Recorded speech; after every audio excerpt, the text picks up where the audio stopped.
Bonjour à toutes et à tous, bienvenue sur la chaîne RC Garage 75 pour de nouvelles aventures. Donc aujourd'hui, nouvelle sortie scale, vidéo live pour vous présenter mon Cross RC Emo X 1.0, puisque je l'appelle 1.0 puisque aujourd'hui il y a le 2 et le 3 qui va arriver très prochainement.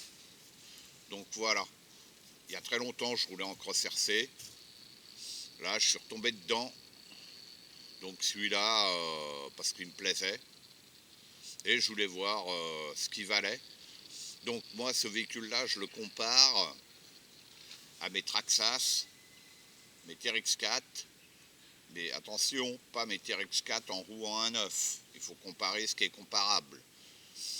Je le compare avec le TRX4 iTrail, qui est en roue 2.2. Ici, pont portique, comme le Traxxas, boîte 2, blocage des ponts, et c'est séparé. Voilà, on peut séparer. Et aussi, j'avais pas vu au départ, ici, on peut inverser la direction, le sens de marche du moteur et les blocages de pont. Parce que à chaque fois qu'on allume la radio, qu'on le reçoit, il passe en boîte 2 avec les ponts bloqués. Bon, moi là, je pense que ça aurait dû être l'inverse, hein, qui reste en première. Ça, on peut rien faire. Enfin, moi là, je sais pas. Hein. Ce que j'ai pu faire, c'est lorsque j'allume, je suis en pont débloqué et non bloqué. Voilà. C'est pas vu, mais bon, je roule essentiellement les ponts bloqués. Donc ça me dérange pas, on va dire.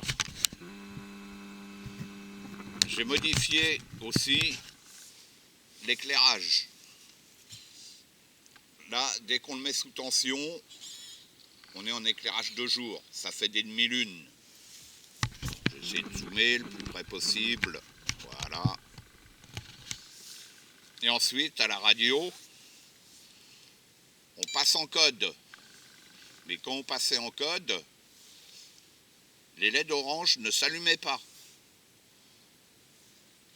Elles s'allumaient qu'en plein phare. Et moi, ce que je voulais pas. Parce que le problème du plein phare, voilà, je vous le fais tranquille, hein.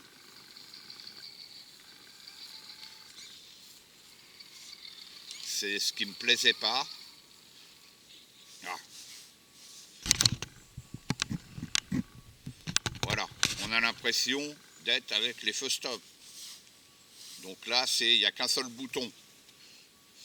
C'est en mode tournant. Là, j'appuie une fois dessus, ça clignote rapide. Une autre fois dessus, ça clignote lentement. Et là, on éteint. Quand on éteint, on retombe en éclairage de jour.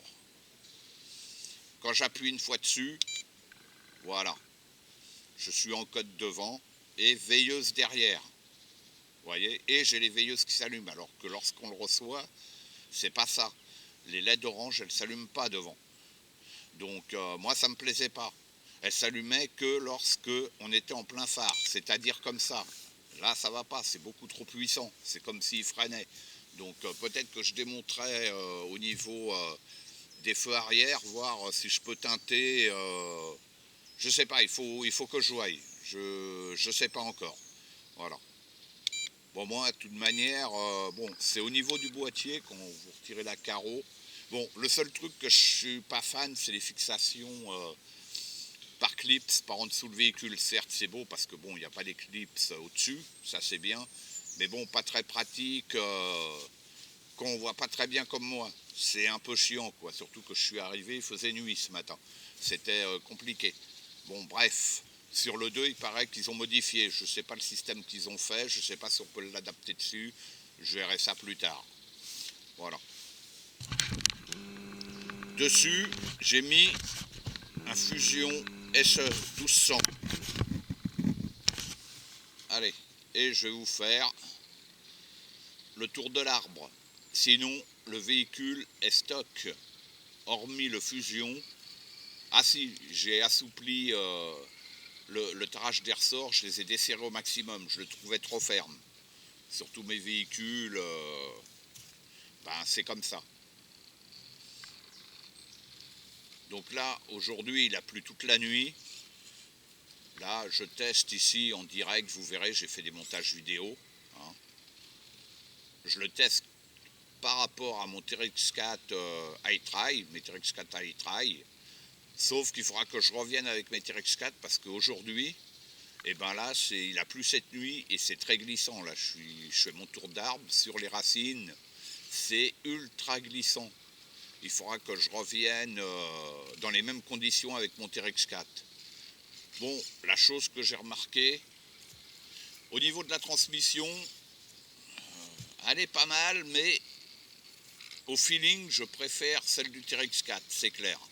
Hein. Bon, c'est pas trop gênant, mais des fois, je sais pas, j'ai l'impression qu'il a tendance à donner des à-coups. Il n'est pas très fluide. Bon, c'est pas trop gênant. C'est juste au passage comme ça. Bon, on va essayer de faire le tour de l'arbre. Bon, je l'ai fait, je l'ai déjà fait hein, avant. J'ai bien roulé, les pneus ils sont remplis de terre. Et ce que j'ai trouvé pour moi de mieux, je ferai d'autres essais ailleurs, c'est l'équilibre du véhicule. Le iTry, le TRX4, a tendance à se renverser assez facilement. Comme en forte montée ici, le véhicule est stock, il n'y a aucun lest dessus. Et franchement, ben vous le voyez, je le trouve carrément plus stable. Il est, pour moi, il est mieux. Voilà. Pour moi, c'est la première impression, c'est ma première impression. Hein.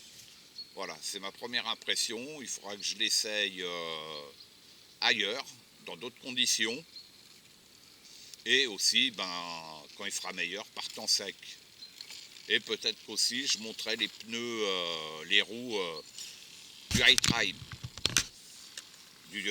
Puisqu'elles font le même diamètre. Elles sont juste un peu plus étroites, d'un 8-10 mm environ. Voilà. Donc, je partirai la carreau parce que bon, ça me fait suer avec ces clips.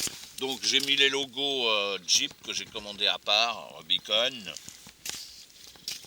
l'habitacle. J'ai remplacé la tête casquée du pilote par une vraie tête. Hein.